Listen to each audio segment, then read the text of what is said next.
प्रधानमंत्री नरेंद्र मोदी अपने 5 देशों के दौरे के तहत आज स्वीडन पहुंचेंगे। नॉर्डिक देश की यह उनकी दूसरी यात्रा होगी, जो भारत स्वीडन साझेदारी के लगातार मजबूत होते रिश्ते में एक महत्वपूर्ण पड़ाव माना जा रहा है। साल 2018 की यात्रा के बाद प्रधानमंत्री मोदी की ये दूसरी स्वीडन यात्रा है, जो दोनों देशों के रिश्तों में निरंतरता और बढ़ती नजदीकियों को दर्शाता है। पिछले कुछ वर्षों में यह साझेदारी पारंपरिक कूटनीति से आगे बढ़कर तकनीक, सतत विकास, निवेश और विश्वास पर आधारित व्यापक सहयोग में बदल चुकी है। प्रधानमंत्री जी की प्रथम यात्रा 2018 में थी। ये बहुयामी थी और हमारे जो रिलेशनशिप था वो व्यापार और निवेश के मुद्दों से उठकर बहुयामी रिलेशनशिप की तरफ बढ़ा।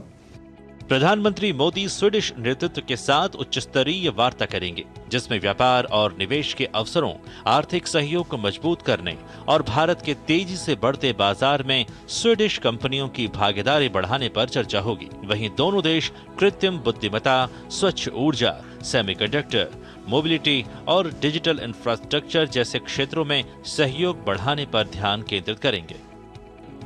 हाल के वर्षों में तेजी से आगे बढ़ रहा रक्षा और सुरक्षा सहयोग भी बातचीत का महत्वपूर्ण हिस्सा रहेगा, जो दोनों देशों के रिश्तों के बढ़ते आयाम को रेखांकित करेगा।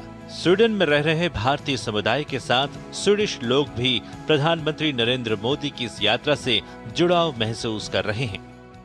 हम ये विजिट को बहुत मायना रखते हैं, क्योंकि ये स्वीडिश और इंडियन के रिलेशनशिप को बहुत मायना देगा। इस दौरे में क्लाइमेट चेंज और कचरा प्रबंधन पर भी चर्चा होने के आसार दिखाई पड़ रहे हैं। दुनिया को नोबेल पुरस्कार देने वाला स्वीडन एक बार फिर हिंदुस्तान के प्रधानमंत्री नरेंद्र मोदी के ऐतिहासिक दौरे का गवाह बनने वाला है। इस दौरे में प्रधानमंत्री नरेंद्र मोदी स्वीडन के नामचीन व्यवसायियों के साथ अपने विचार साझा करेंगे, तो निश्चित तौर पर दुनिया भर के मुल्क में हिंदुस्तान तरक्की की नई इबारत लिख सकता है। कैमरामैन राधे कृष्ण के साथ गोटेनबर्ग से मैं राजेश राज, डीडी न्यूज के लिए। और यहाँ पर